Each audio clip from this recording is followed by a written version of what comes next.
आज शेतकरी कर्जमाफीचा दुसरा हप्ता आज मुख्यमंत्री महोदयांच्या उपस्थितीमध्ये दिला आहे। जवळपास 6 लाख शेतकऱ्यांना फायदा होईल, 5,000 कोटी रुपये। यापूर्वी देखील 6 लाखापेक्षा जास्त शेतकऱ्यांना त्याचा फायदा झाला आहे। आतापर्यंत 10,000 कोटी रुपये शेतकऱ्यांच्या खात्यामध्ये जमा झालेले आहेत। हे सरकार शेतकऱ्यांचं आहे, शेतकऱ्यांच्या पाठीशी उभं राहणार आहे। त्यामुळे आम्ही जी कर्ज माफीची घोषणा जी केली ती आम्ही टप्प्याटप्प्याने पूर्ण करतोय। आम्ही दिलेला शब्द पाळणारं महायुती सरकार आहे आणि म्हणून आम्ही नेहमीच सांगतो की महाराष्ट्राच्या तिजोरीवर पहिला अधिकार बळीराजाचा आहे आणि म्हणून बळीराजाच्या मागं उभं राहण्याचं काम आमचं सरकार करतं। लाडकी बहिणीचा देखील कधीपर्यंत हप्ता येईल? कारण की आता लाडकी मुख्यमंत्री माझी लाडकी बहीण योजना जी आहे त्याचा देखील ठरल्याप्रमाणे त्यांच्या खात्यामध्ये पैसे जमा होत आहेत। ते देखील वेळेवर नियोजित वेळेवर तेही जमा होतील।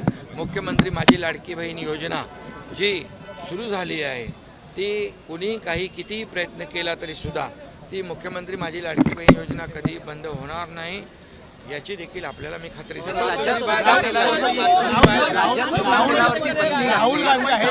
राहुल गांधी आहे ते जेनझीबरोबर संवाद करताना पाहायला मिळतात। कुठेतरी तरुणांना आकर्षण करण्याचा हा प्रयत्न आहे का राहुल गांधींकडून? तरुणाईच्या हाताला काम दिलं पाहिजे।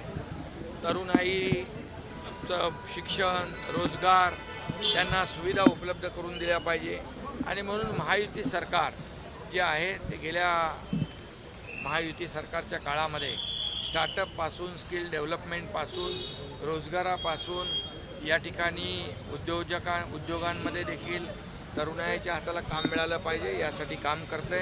या देशाचे प्रधानमंत्री नरेंद्र मोदी साहेब देखील तरुणाईसाठी हा देश तरुणाईचा देश आहे। त्यामुळे या देशामध्ये तरुणाईसाठी अनेक निर्णय आपल्या केंद्र सरकारने घेतले, राज्य सरकारने घेतले। त्यामुळे नुसतं असं या ठिकाणी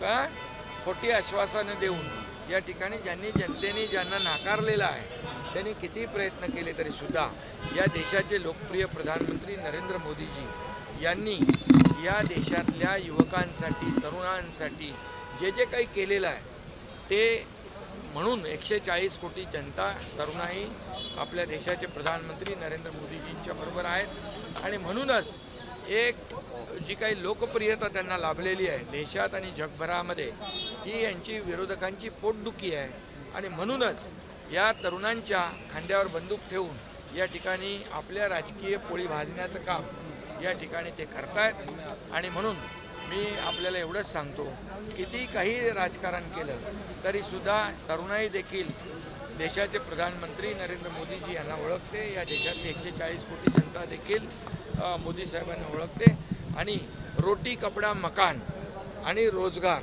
देणारं हे NDA सरकार आहे, मोदीजींचं सरकार आहे आणि म्हणून आमचं महायुतीचं सरकार देखील लाखो लोकांना नोकऱ्या देण्यासाठी ज्या ज्या योजना या ठिकाणी केलेल्या आहेत त्या लोकांचं परिवहन विभाग कारवाई करतोय आणि एकीकडे अमराठी रिक्षा चालकांची मुसळधार पाहायला मिळाली। आंदोलन केलं गेलं अमराठी रिक्षा मनोज जरांगे पाटील यांच्या भेटीला त्यांचे प्रश्न समजून घ्यायला महायुतीचे मंत्री त्या ठिकाणी गेलेले आहेत। चर्चा सुरू आहे आणि त्या चर्चेतून मार्ग निघेल अशा प्रकारचा आपले गणपतीचे उत्सवाचे मोफत बसचे बॅनर लागले, हिंदुत्वाची लाईन अंड फेकण्याचा प्रयत्न झाला माझगावमध्ये। बाळासाहेबांचे विचार आनंदीगे साहेबांची शिकवण घेऊन आम्ही पुढे चाललोय आणि त्यामुळे आमचे गणेश भक्तांच्या स्वागताचे किंबहुना कोकणामध्ये गणेश भक्त लाखोंच्या संख्येने जातात त्यांच्यासाठी ST मोफत सोयीसुविधा देण्याचा जो काही उपक्रम आम्ही गेल्या अनेक वर्षापासून राबवतोय हा जो सण गणेश भक्तांचा आहे त्याचे बॅनर आम्ही लावलेले आहेत।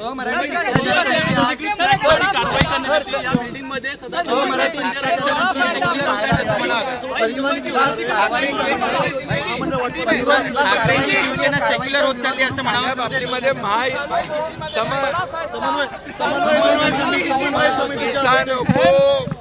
किसानों को आज दूसरा किस्त जो है आज उनके खाते में जमा हुआ है 5,000 करोड़ का। इसके पहले भी 6 लाख लोग किसानों को पहला हफ्ता गया 5,000 करोड़ का, अभी 6 लाख किसानों को 5,000 करोड़ का दूसरा किस्त गया है। 10,000 करोड़ के किस्त जो है इंस्टॉलमेंट किसानों के खाते में जमा हुए हैं। ये किसानों का सरकार है, ये किसानों की सरकार है। किसानों के पीछे खड़े रहने का काम हमारी सरकार कर रही है। ये महाराष्ट्र के तिजोरी पर किसानों का पहला अधिकार है, इसलिए किसानों के पीछे हमारी सरकार